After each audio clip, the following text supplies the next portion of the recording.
Welcome to another episode of the Chris Miller Show. I'm here with Jason Isaac from the Texas Public Policy Foundation and Life Powered. We are going to be talking about some amazing things that are going on in the world of energy in Texas. And I'm so glad to have you here, Jason. I really appreciate you coming. I know we haven't really spoke since the Public Policy Foundation, but I know you've been doing some amazing work. And I see that when I saw what was going on with the oil prices and everything, I really thought that this was an opportunity to get the word out and for you to be able to speak your piece about what's going on. So do me a favor and tell everybody about who you are and where you come from. Give us a little bit of background. All right. Thanks, Chris. I appreciate you having me on. It's great to be on. Again, I'm Jason Isaac. I served 4 terms in the Texas House of Representatives from 2011 to 2019. Right before my 4th term ended, I started at the Texas Public Policy Foundation at this Life Powered initiative, which is basically an initiative to raise America's energy IQ, to make the connection between human flourishing and access to affordable, reliable energy. We do work all over the country. I've actually done interviews with groups from the United Kingdom who really didn't like what I had to say and unfortunately didn't air it. But it was a good interview and had fun educating them a little bit and trying to maybe raise their energy IQ as well. It's good to educate the Brits when you get a chance, man. Yeah, it is. Absolutely. But we've been working really hard over the last few weeks on really a recovery agenda for our country and for our state to get our state and our country back open again and make sure that we continue with the energy dominance that we were experiencing before this attack from this coronavirus. Right. So, and I was going to break into that. So it seems like we got kind of a smack in the face because we just declared that we were energy independent as far as oil goes and all that. How do you think this is going to affect us moving forward? And do you think we'll be able to climb out of this slump that we've put ourselves in? Oh, absolutely. We're Americans and we are Texans, so we're definitely going to climb out. We had become a net exporter of energy for the first time late last year. You can't say we're completely energy independent because we were still importing some energy, but as a net, we were actually exporting our energy, and that's going to continue. Countries like India, Poland, India, actually China imports oil from us. They're going to continue to thirst for our energy because it's affordable. Wow. It's reliable. They don't have to worry about a rogue regime supplying it to them and cutting them off in a moment's notice because we're going to be dependable. And it's actually cleaner. So they get American energy and it actually improves environmental air quality around the world by importing energy from the United States. As I like to say, we export our clean air around the world. Right. Clean air, clean energy, clean democracy, right? That's right. So how is it that, I guess what my question would be right now is, how does this all fit into the sum of all things when it comes down to what we've had to do to kind of climb around Russia and then having to climb around the OPEC and then where do we fit into this whole grand scheme of things being our own self-sufficient oil producers? It's been tough. This year's been tough. Before the coronavirus demand dropped off, you had Russia. First we get hit with the coronavirus, which starts to slow down the economy at the very early stages of this year. And then you get the Russians and the Saudis start to dump oil onto the market. We were already as a market producing more energy and more oil than was needed to meet global demand. And they start dumping a bunch of oil onto the market to try to drive down prices and drive America out of energy and out of business, if you will. But they've tried that before and it's failed every time. It winds up hurting them more than it does us. It gets people to be more American and more proud of their country and say, you know what, I'm going to refocus my efforts on buying American energy and buying American made products. I think if one thing that comes out of this coronavirus is that we're going to see an incredible reshoring of jobs back to this country, which is just going to make incredible. The recovery is going to be so much better than it was going just 4 or 5 months ago. Indeed. So can you tell us I know Texas is not just Texas, but I guess we could start with Texas and how versatile we are with the types of energy that we use and that we have available. Kind of take us on a walk through in layman's terms or something, just kind of, I don't want to say dumb it down, but kind of make it to where we can understand exactly where we stand with all of the different types of energy that we have available and at our fingertips. Yeah, from an electric generation standpoint, this is one thing that Texas does a really good job of being diversified. We've got a good mix of nuclear on our portfolio. So for you and I that are purchasing electricity, using electricity right now to broadcast this and record this, it's a mix of natural gas, it's coal, it's nuclear. There's some hydro in there. There's wind and solar are a small mix of it, but we're very diversified, and so that's led to prices going down a little, not as much as they should have, because of some market disruptors with some subsidies that the state of Texas and the federal government have made available to other forms of energy produce. We just had a big study released today from the Texas Public Policy Foundation about federal energy subsidies, all forms of energy. I encourage people to go to texaspolicy.com or lifepowered.org and look at that release that we just put out today about federal energy subsidies. But we're fortunate in Texas, we're diversified. We do produce a lot of oil and natural gas, and then we export that around the world. You said the second one was lifepowered.org? Yep, lifepowered.org. I'm going to drop those in there. All right. The banner here. I'm seeing that we got all these. I'm new to this, and so I'm seeing that we have all these options for technology to take its place. That's great. So I'm going to check that out. Bam, there we go. Boom, there it is. Lifepowered.org. That's it. All right. So as far as, and I'm going to do this because you see I got the little, I guess that's the Gaston flag. I want to say this because I want people to kind of understand where we all fit into this. I know a lot of my listeners and viewers are going to ask this question, and they would hate me if I didn't ask this question, seeing I have an energy guy on here. As far as Texas goes, with our energy and our independence and the way that we see ourselves, how do we fit into the not the global scale, but the national scale as far as our independence, our energy independence?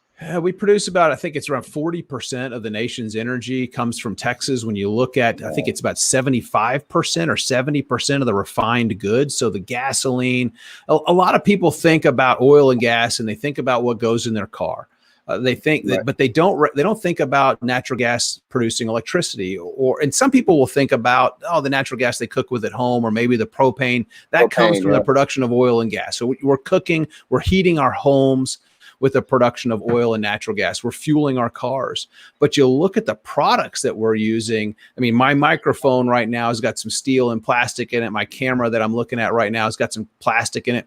The PPE, the protective equipment that doctors are wearing, those plastic shields, the plastic in my glasses, all of that's made with oil products. You look at the natural gas liquids and the oil that people, and that's what just boggles my mind when someone says, we got to quit using fossil fuels. We got to keep it in the ground. And I always say, well, you first. I want you to give me a 30-day challenge of not using it. And like, well, that's unreasonable. Well, of course it is, because it's like 96% of the products that we use on a daily basis have fossil fuels either involved in them or in the transportation of them. It'd be a good thing to start. It's kind of one of those, I don't know if anybody's ever seen it, but there's a movie called A Day Without a Mexican, and they start to take away the Hispanics in California. One day it's like the rapture comes and then they're all gone. And then people start to see the stuff they can't get done. You do the same thing with plastic or petroleum products and start to see all the things that can't get done when they're not comparing the two, just for these snowflakes out here, not comparing metals to Mexicans.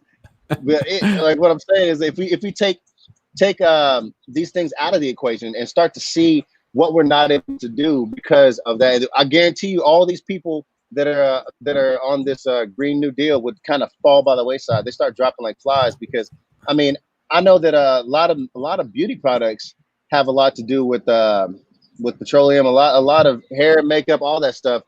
I mean, it's literally the backbone of our society right now, not just because of transportation, but people, and that's part of the perception. And that's really why I wanted to have you on here for besides the fact you're a distinguished fellow. I wanted to, because I know that you had the ability to kind of clear it up for people and show them more or less what it does for us in all the different aspects of society. So if you could kind of give us a little synopsis of you could take it from one end of the spectrum to the other and just kind of go through a person's daily life. And I know you don't have to be very super inclusive, but think about the things that people would lose out on if they took out certain, if we could start with gas and then we could start with different types of power and just kind of paint a picture of what a day would be like without without petroleum products or without the type of energy that we use on a daily basis. No, and you can do that relatively easily. There are societies today that live without fossil fuels. And I encourage people to go search and look at YouTube and search for a UNICEF video called Aisha. It's AYSHA. And watch Aisha, who's this 13, the video is about 2 years old, but UNICEF did this. It's about a 2-minute video. They follow this 13-year-old girl named Aisha who walks 8 hours a day to collect water. She takes her camel, a couple of plastic jugs. Ironically, the plastic jugs made with petroleum products, but regardless, let's say she had some animal bladders that she filled up with water. She could do that, but she's walking 8 hours every single day. At the end of the video, it breaks my heart because they show Aisha sitting down with one of her younger brothers, and her younger brother is doing homework. And my thoughts are, why can't Aisha be doing homework? Well, it's because Aisha's responsible for collecting the water for her family that they cook and clean with every single day. I showed this to some congressional staffers last year, and one of the staffers was for Congressman Crenshaw's, and she said, do you know what technology that Aisha does have access to? And I said, no. And she proceeds to tell me that she had done over 6 months of missionary work in Ethiopia. And she says, Aisha probably has implantable birth control in her arm because that's what the women have, because they know at some point in time on their journey, they're going to be sexually assaulted. And that really broke my heart. I'm thinking the homework is bad because the little brother gets to go to school. Aisha doesn't. To think that she has implantable birth control to protect her is just absolutely appalling to me. And then we start a father out there. Oh my goodness. And like, that's a necessary evil to think that that's like something that is written into the code, that there's like, all right, well, here, take this because I know you're going to get raped on the way to go get this water. I can't even imagine. So yeah, you can go experience it today if you want to know what it's like to live without access to affordable, reliable energy and access to fossil fuels, which fuels over 80% of the electricity that you and I use on a daily basis. And that's the same case for everyone in America. It's about we lost it. When renewable, there he is. 2 to 3% of the actual electricity produced in this country. So we're denying her that freedom. And we had Katie Tawawa that works on our team at Life Powered went out and did some additional research and found that women spend 200 million hours a day walking to collect water. And then if you really want to empower women around the world, get them access to affordable, reliable electricity, then they can start to create their own jobs. They can start to get an education. They can get involved in civic activity, run for office. And that's really how you bring people up. That's kind of the message that we want to talk to people about. This is what it means to have access to energy. Yet we learned that the U.S. aid program, which is an economic development program, they make loans available for developing countries. They actually had a prohibition of any loans if they were going to be used for the development of energy based on fossil fuels. And this administration has reversed that and said that's not going to happen. We're going to make funds available for people to have affordable, reliable access to energy. So it's nice to know that our U.S. Agency for International Development has now stricken that and now making funds available to countries to get development of affordable, reliable energy. Indeed. You know, that's amazing because, you know, you don't hear anything about this. You don't hear this at all whenever you hear, and I don't want to spit on the Democrat Republican thing, but when you hear a lot of people in Congress, like when it comes from people talking about human rights and things like that and women's rights, you never hear feminist groups talk about these things. You never hear women's rights talk about what's happening to these women in places like Saudi Arabia and places like India or places like where is Ayasu from? Ethiopia and Africa. And it's you're right. You don't ever hear him talking about that. And I know, and I want to backtrack a little bit. And I do remember seeing a documentary when there's people in India, and their main source of and I kind of think it's ironic that their main source of heating and they cook the fires. What they burn out there is actually cow dung. Yeah, they follow their energy source around and wait till it goes to the bathroom so that they can cook food. 3.8 million people die a year from lung illnesses related to cooking with biomass. Essentially, it's indoor air pollution because, again, they don't have access to affordable, reliable energy. The Switch Energy Alliance, based in Austin by a guy named Scott Tinker, has made a couple of movies, one called Switch, and he's just recently released another one called Switch On, and he travels the world and shows these societies how when they're so poor, they don't care about the environment. And as their GDP increases and they start to make more, they start to care about the environment. And the dirtiest countries in the world are these third world countries that are trying to develop. The wealthiest countries in the world have the cleanest environments. And the United States is a perfect example of that. We're world leaders in clean air. We're world leaders, and we're actually number one when it comes to access to safe and clean drinking water. We're the only country in the world that meets the World Health Organization standards for safe air. And we have the strictest standards in the world. And people want to turn all of our energy resources off. People would be returned to mass deforestation, to cut trees down, to burn in their homes, to heat and cook. It's just appalling when you think about some of these policies around the world. Yep, and we wouldn't have any cow dung to burn because Ilhan Omar and what's her name, AOC, want to kill all the cows. I've written an op-ed that was published in the Washington Examiner. It's just kind of appalling because you see some of these environmentalists that are saying that the coronavirus is the cure and humans are the problem, are the disease, and they're touting the environmental benefits of coronavirus because they're saying people aren't traveling and people aren't going to work, and so the emissions from their vehicles. You look in the United States, it's basically been a blip of a drop. It's been nothing of a drop because the air quality is almost to natural levels. It's so clean here in the United States. Now, in other countries, you're going to see the Western United States. Yeah, China, their emissions are down big time. I joke. The major offenders, man. Oh, I know. I joked with about 30 members of Congress last year. I said, of all the technology the Chinese steal from us, it'd be nice if they'd utilize our pollution control technology. They don't. And it leads to a 65% increase in ozone in California. So California can try to do all these Green New Deals all they want. They're never going to meet attainment. And granted, the air quality in Los Angeles is the cleanest it's ever been. But it's still impacted by pollution from Asia that takes 1 to 4 weeks to mix in and blow across the Pacific.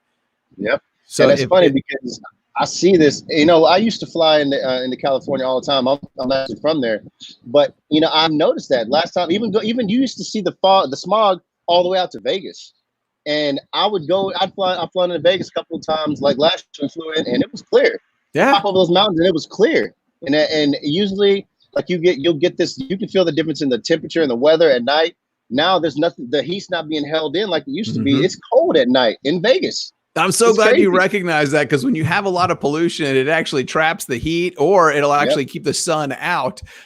So I'm glad you recognize that. Definitely. But you look at Pittsburgh from 50 years ago and compare it today. I mean, they had rivers that were on fire 50 and 70 years ago.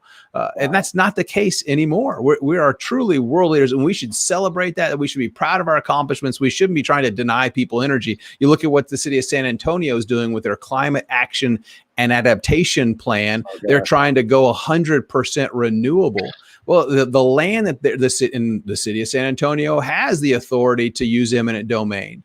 They're going to need 2.5 times the size of the city of San Antonio for renewable generation to power the city of San Antonio. And they're trying to get it too. But you know what's holding them back?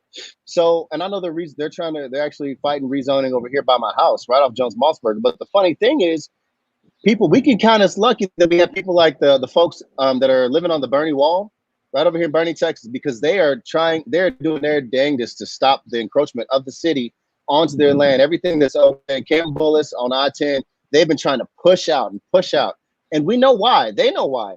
But these people will not. And Bill Miller lives over there and his whole family, and they're like, man, just hold on a little bit longer, because they're going to, and it's relentless. This is the thing is and I tell people about the difference between good and evil is that evil never sleeps. And we have to be on that same level, because every generation that comes through, there's going to be a new generation of people that come right behind that. They're going to want to push these same motives on us. And if we're not vigilant enough, then we'll fall right into that trap.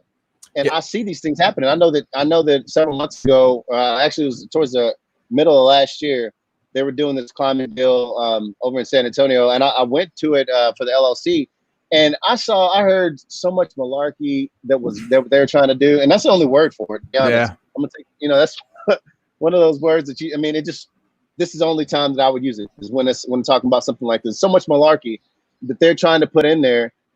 It doesn't make any sense. It's almost incomprehensible if you have a brain and you know what's going on. Yeah, no, it's going to lead to a significant cost of increase for electricity in San Antonio. You're going to have the average family right now spends about $1,000 for electricity in San Antonio. That's going to go close to $5,000 per year if they go forward with this plan.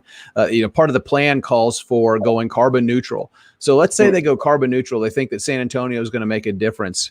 Go carbon neutral by 2030. I think their plan calls 2030 or 25, but let's just say the entire United States eliminates all CO2 emissions. I mean, that's no more Topo Chico.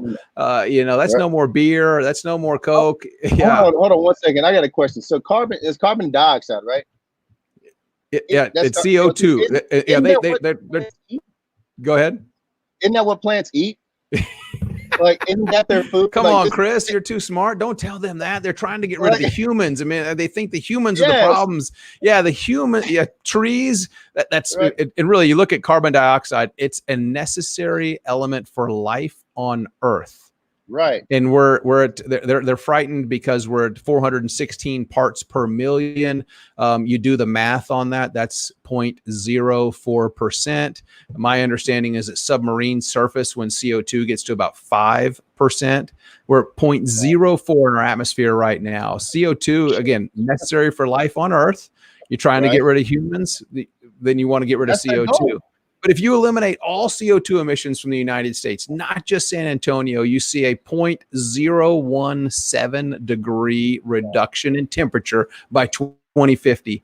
And it's less than 0.2 of a degree by 2100. That's, again, you eliminate all CO2 emissions from the U.S. using the United Nations Intergovernmental Panel on Climate Change models. Yeah, these are the same agencies that have been modeling the coronavirus, that 2 million people were supposed to be dead in the United States by now. Those models are always constantly flawed. But again, so we want to use their models, have a conversation with the same people that are pushing this agenda of control on us and educate people. It's a bad idea for San Antonio. It's worse for ratepayers and citizens in the city of San Antonio and has zero environmental benefit. I'll just say real quick that CPS has a board meeting next week, a Monday at 1 p.m. There's a public comment period. I would urge the people that are served by CPS in the city of San Antonio to speak up and make sure that their voices are heard. It's going to be online. So CPS check that out. Meeting online. Where do they go to get it? Let's see here. I may have it in my calendar. There's a toll-free call-in number. And actually, if you want to call in for comments, let me see if I can send this to you here real quick.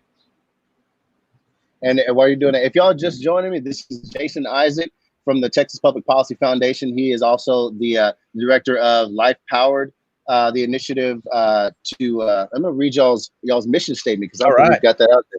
So Life Powered's mission is to focus the national conversation about energy on the importance of reliable, abundant, affordable energy to the American quality of life and the advancement of the human condition. And I like that. And I remember when I saw that, I was like, okay, so this is, I mean, it's not, because you think about it, it's not just, y'all are just working for Texas, not just working for Austin. You're not just working for any given person. This is for the advancement of the human condition.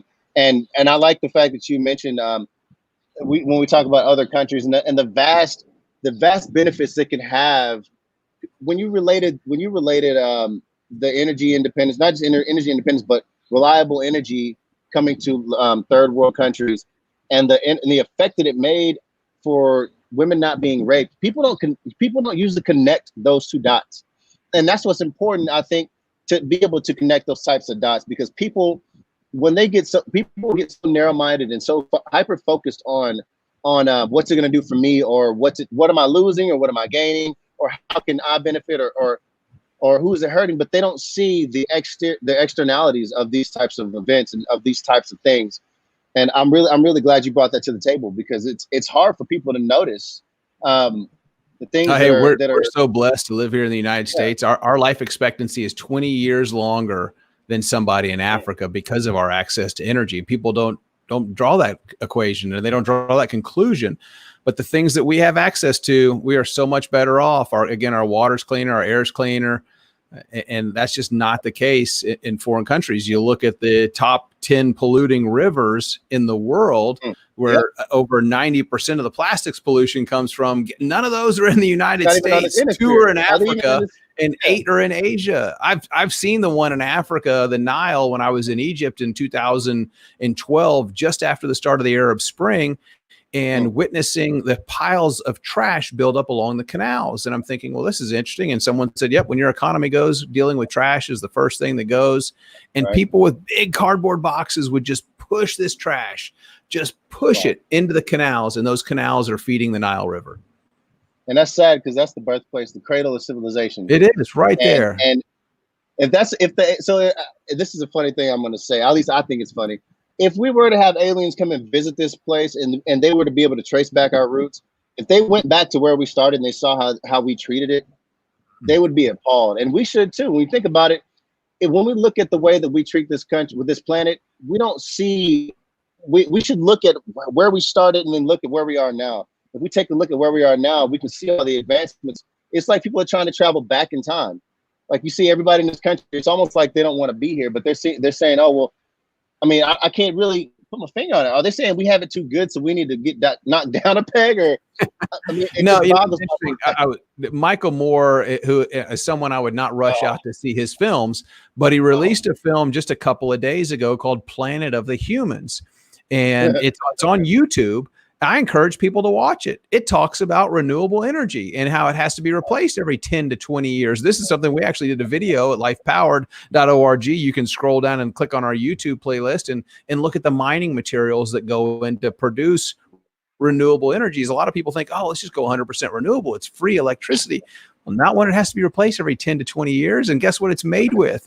And so I encourage people to go watch this documentary about biomass and about renewable energy. It was pretty eye-opening to me. And again, I'm not someone who's going to run right out to see a Michael Moore film. Now, what I did watch today is he did this live kind of showing of the movie where he brought the producer and the director in.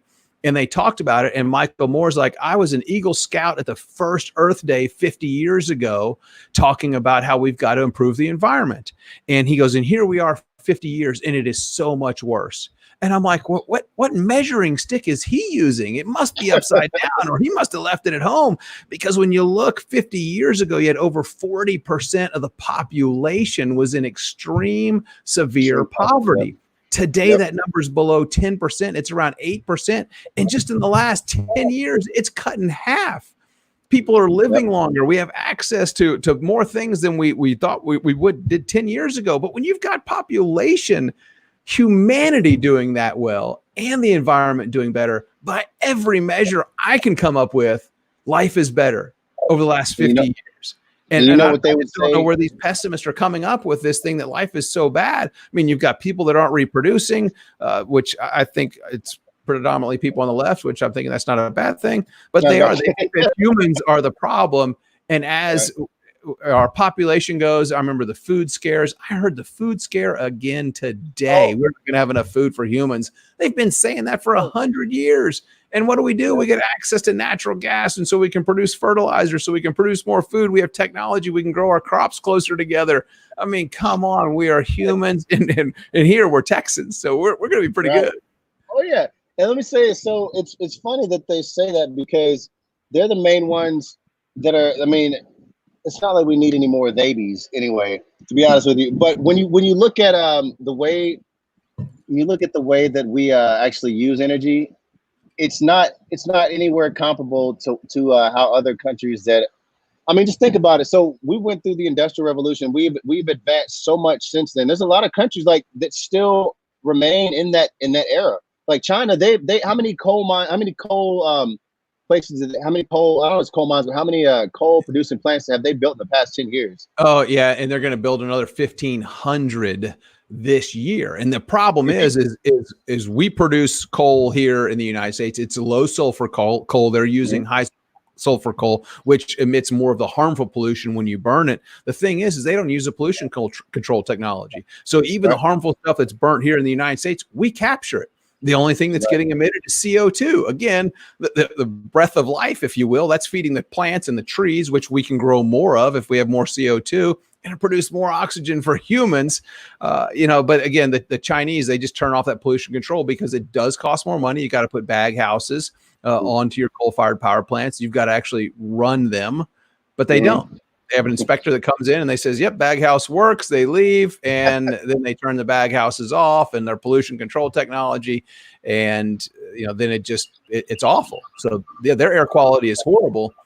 Yep. And I just remember what I was going to say earlier. So all this kind of relates back to one thing when you think about it, and people are going to hate, some people are going to hate me for saying this, some people are going to love me for saying it. But when you look at why all these things are happening, I mean, this goes back to when you're talking about people being raised out of poverty.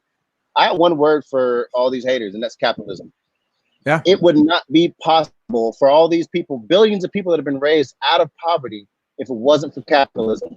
And people that want to say, because look at China, the reason that we have all these problems, the reason that China has all these problems is because of their system of governance. Their checks and balances are gone. There is no checks and balances system. They literally have a top-down hierarchy that only feeds one direction. And they don't care if their people are dying for the reason they're working. I mean, people don't even know this, but they had, they went and built those hospitals. They call them instant hospitals. They built them in China whenever the corona stuff's going on. They built three. Two of them collapsed. And then one that was already pre-existing collapsed. The third one they built is pretty much a jail.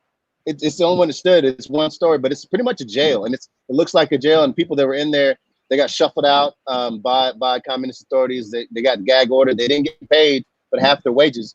But yeah, there's no checks and balances. So they don't care about how the cleanliness of the things they're producing. They don't care about the process. They don't care about how long they work the people.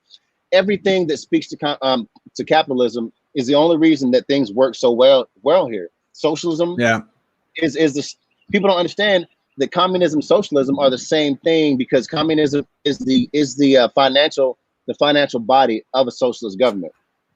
And yeah, you look at Venezuela. I mean, Venezuela is a perfect example. You talk about an energy-rich nation, and socialism is just decimating that economy. They had a brownout, basically, essentially a blackout in Caracas about 6 months ago, and you had 40 people in the hospital die. These are people that are on dialysis machines or ventilators that aren't getting the electricity. And guess what? No diesel fuel in the backup generators because they don't have the fuel. I just couldn't imagine the outrage that would happen if that were to happen in this country. But if we keep going down the path of these Green New Deals or these city climate action and adaptation plans, that's what's going to happen. And people are going to be left wondering, well, why did this happen? Because look at what city officials in San Antonio, Houston, Dallas, Austin, and over 400 cities in the United States are trying to do. Again, go carbon-free electricity for no benefit.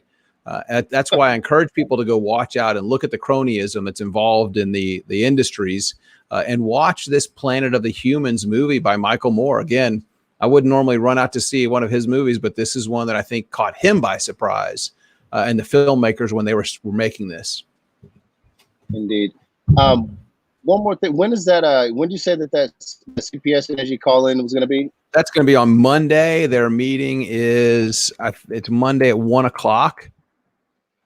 Yep, the CPS board meeting. And so people in the community that are members of, I don't know if you have to be a CPS board member. I don't think you have to, but members of the community can call in and do a 3-minute comment about that. And if they want, again, they go to our website, lifepower.org. They want to get some information about the city's plan and some of the research that we did. We did significant amount of time doing research of what it meant to go carbon free and basically eliminate all the natural gas, the nuclear and the coal fired power plants in San Antonio. Again, you need 2.5 times the amount of land mass for solar and wind. You need battery storage capabilities that do not exist today on Earth. All of the batteries that are installed on Earth today would keep the lights on in San Antonio for less than 2 hours. And that's what people don't understand. Be like, oh, we'll use batteries. There is not enough batteries in the Earth. Hold up. And before we move off of batteries, I want to ask you a question. So is it true that is it Colombia or Venezuela? Well, I think it might be Colombia where all the lithium is coming from that they're mining. Oh, yeah. I'm glad you brought that up because that's another point that we like to talk about on energy poverty. It comes from the Congo. and China. So you need these things that go inside. And gosh, I'll back up a little bit to the Department of Energy. When it was created in the 70s, it was because we wanted to become energy independent. We didn't want to rely on our adversaries in the Middle East to provide us with our energy. So now what does the Department of Energy do? Heavily subsidizes renewable energy, where 80 to 95% of the materials are coming from the Congo or China that go into those. So wait, how does that make us energy independent? We've got those materials here, but when you mine them, it creates a lot of and 13 that are mining cobalt in the Congo. And that's actually in Michael Moore's film. You see a quick shot of some kids in the Congo that are mining the cobalt that go in car batteries. And so when nobody's really thinking about this, everybody's buying Teslas and saying, hey, buy Tesla, buy the Volt, buy all these Cruise, all that stuff. They're not thinking about where this stuff is going to go. When these batteries, because there's no way to recycle a lithium ion battery, correct? No, not right now. No, the technology is not there. And I don't see anybody out there with any major initiatives trying to figure out where to put all this stuff. It's just like, you know how in the oil fields or in certain places where they're having to create places that, I don't know if they harvest or they're trying to create places where they can store waste, right? Yeah. They have come up with initiatives and places where they can store this waste. Just like you store nuclear reactive stuff, they have to figure out a place to store all this lithium ion or all this lithium stuff that's going to be, it's coming out of the earth and it's got to go back. They're not going to put it back where they took it. No, that's why we talk about dense energy, and really the most reliable form of dense energy is actually energy that is dense. And when you look at renewables, they're not very dense in themselves. What is dense is natural gas and coal and oil. Hydro is really good if you're in a place where you can do hydro. There are some European countries and really parts of the northwestern United States that are predominantly hydro. In Europe, they take and they buy electricity from their neighbors, and when the electricity is cheap, they pump the water back uphill and store it in a big lake at the top of a mountain. And then when the electricity prices go up and they have demand, they run that water down through hydro producing generators and turbines. And that's a good form of renewable energy because the cost work. Yeah, and I'm gonna be honest with you. So what I've seen a lot of, and you can kind of speak to this because it's something that I wanted to been wanting to run by you since you gave me this card. I've been thinking about how in the Netherlands where they burn a lot of their waste, their refuse, and they turn that heat power back into steam, I guess, and then, or is that, I think that might be how they turn their heat power into another type of usable power. Is that, I saw something on that. Yeah, I saw something on Twitter today. Someone showed a picture of a trash can that showed trash to energy. And it's like, we're taking your trash and we're converting it into electricity. And they're doing that by burning it. And it's called renewable energy, which is just mind-boggling. Wait, we're taking stuff that really shouldn't be burned, that'll actually break down in a landfill and ultimately biodegrade and turn into soil, but they're burning it and turning it into trash. People do it with tires. They do it with biomass, which people like, wait a second.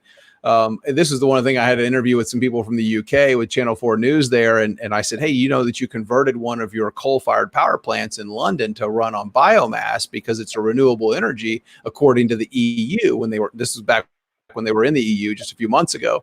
And that this cameraman and the guy who was interviewing me were all proud of that. And I said, you know, that burns, when you burn wood compared to coal, it's twice as much CO2 is emitted into the environment. And I think that's kind of when they cut me off and quit interviewing me because they didn't want to know that. but the biomass industry has gotten the EU to refer to it as a renewable energy source. And they say it's carbon neutral because the trees grow and they absorb that carbon. And then when we burn them and release the carbon, give me a break. You know, trees should be used for housing, not for burning and producing electricity, in my opinion. I mean, because I mean, for one, that's just common sense. You use a tree, build a house. That house is going to last a hell of a lot longer. That's a good way to use carbon storage. Let's just gonna go build a house, burn a house, build a house, burn a house. Yeah, you know. But this is the thing that I think that a lot of people kind of lose their common sense when they get into these types of discussions, these arguments. It doesn't have to be arguments, but they turn into arguments because people get so, like I said, again, people get so hyper focused on the gains and losses when they don't see the entire picture. And if, No, if you're y'all, right. so That's and I was told that biomass was basically wood scraps and sawdust they pressed into pellets, and that's kind of what I think Michael Moore and his crew thought the same thing until they went up on a biomass plant. I think it was in Vermont, and right. were there. And guess what? They've got full trees that they're then shredding and cutting and pressing into pellets to burn in the biomass plant. And there were so many connections with these environmental activist groups that were just mind-boggling to me that I learned about when I watched Planet of the Humans. The hypocrisy. Yeah. Oh, And yeah. these are the same people that won't let them go through and thin out the forest, and then complain about the forest burning down in California.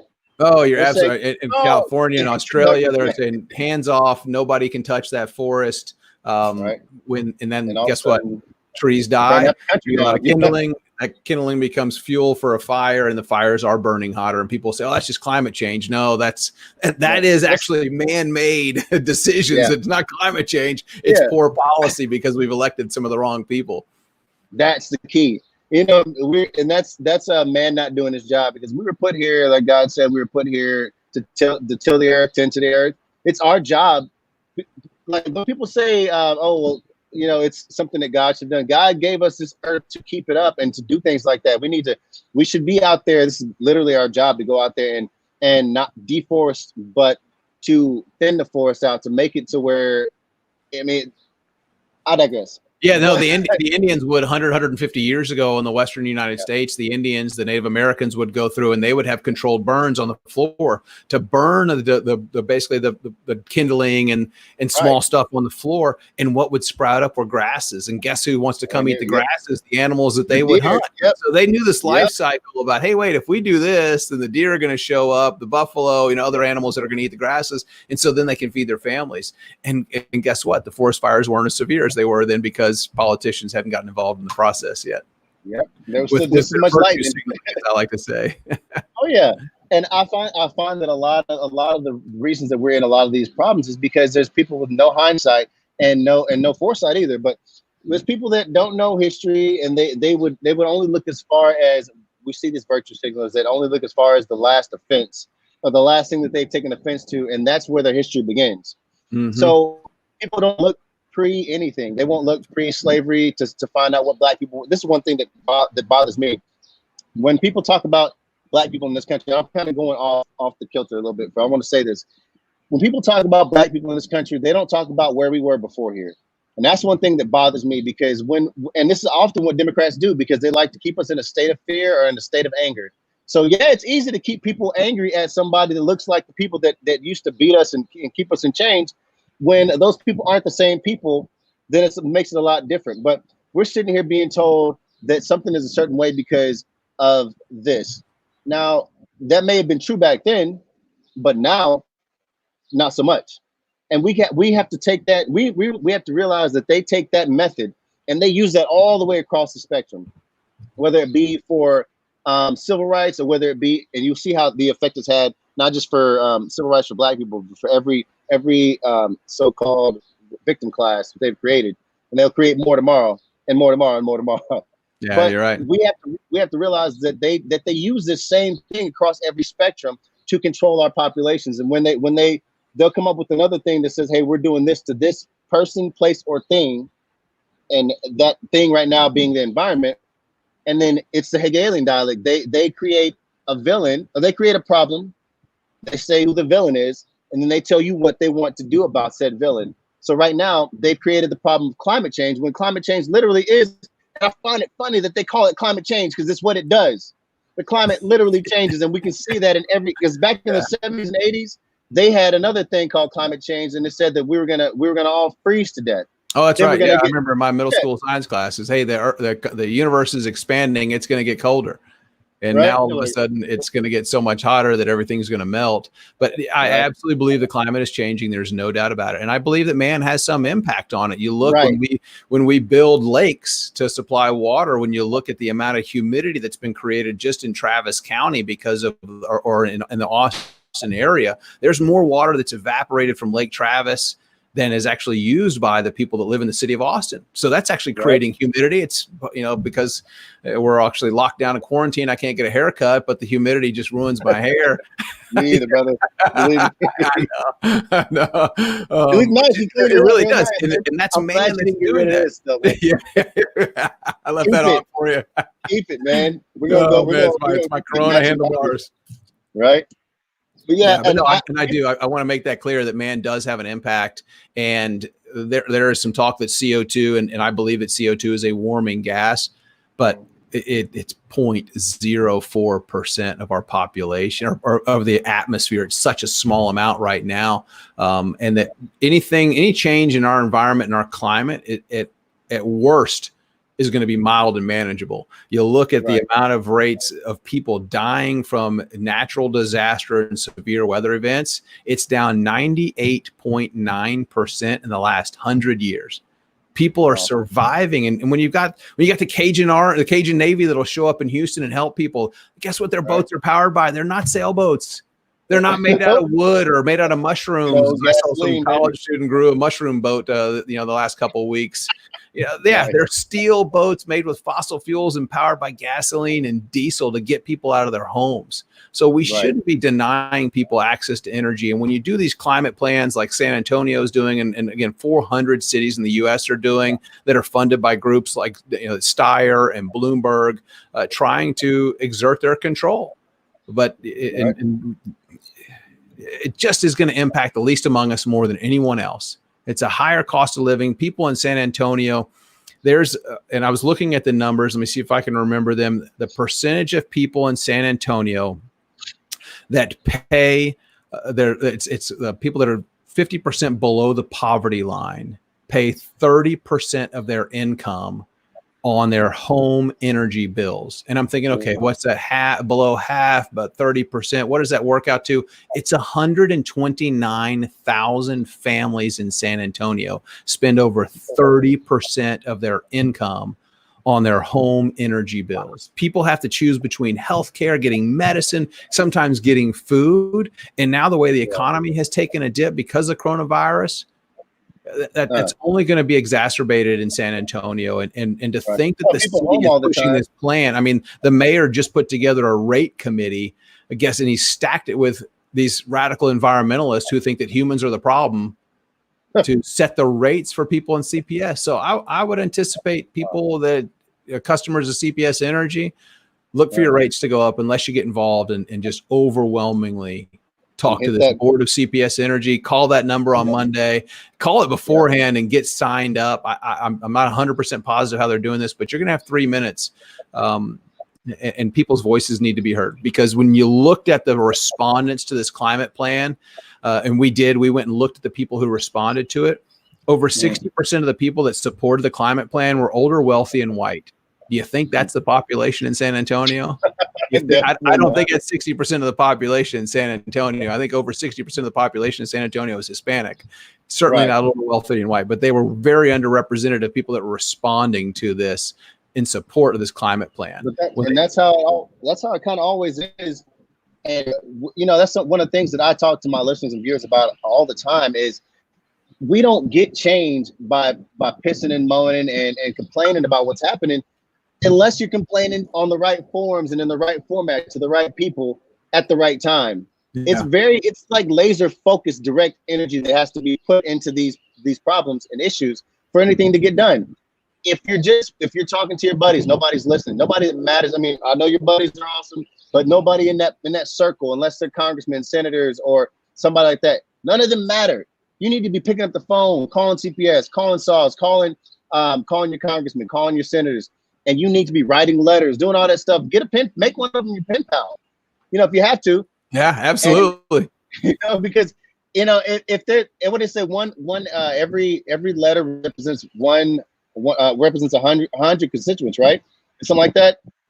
Isn't that how it works? Yeah. I mean, when you get a handwritten letter from somebody, it means a lot. When I was in office, if I got a handwritten letter from somebody, I stopped and read that letter. If I got a form letter that was obviously someone just printed out and had their signature added to it, and I get thousands of those, I'd look at one, but recognize that, hey, I got about 10,000 of these or 1,000 of these.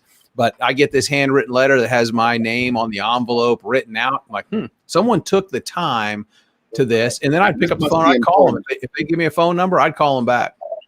Nice. Y'all hear that? That's how you get in touch with your congressman. Yeah. Put pen to paper. So hey, Jason, I really appreciate you coming on the show and talking to us, enlightening us on things. We're gonna have to have you back definitely. But what I want to do and what I always do with my guests is I want you to look directly into that camera. You're gonna have about 2 minutes on the dot to tell us exactly something that you the message that you want to put out to the world. If there's only 2 minutes, you could say, hit us. Man, I want to hit you with some hope and optimism right now. Things are tough. You got about 30 million Americans that have filed jobless claims in the last 6 weeks. It's devastating what's happening to our country, but I want you to look about 6 to 12 months ahead of time. We're going to reshore a lot of our manufacturing, our personal protective equipment that our doctors and nurses and our first responders and police officers are having to wear right now. Vast majority of that comes from China. We're going to bring that manufacturing back to this country. Over 90% of the medicines that you and I take, almost 100% of the antibiotics, they come from China. We're going to bring that manufacturing back to this country. Our economy is going to take off faster than it was growing before we got hit with coronavirus. And it's just going to be incredible. We're going to be proud to be Americans and buy products that are American made that we know that are serving our most vulnerable. And it is just going to be an absolute blessing. So stay positive, stay happy.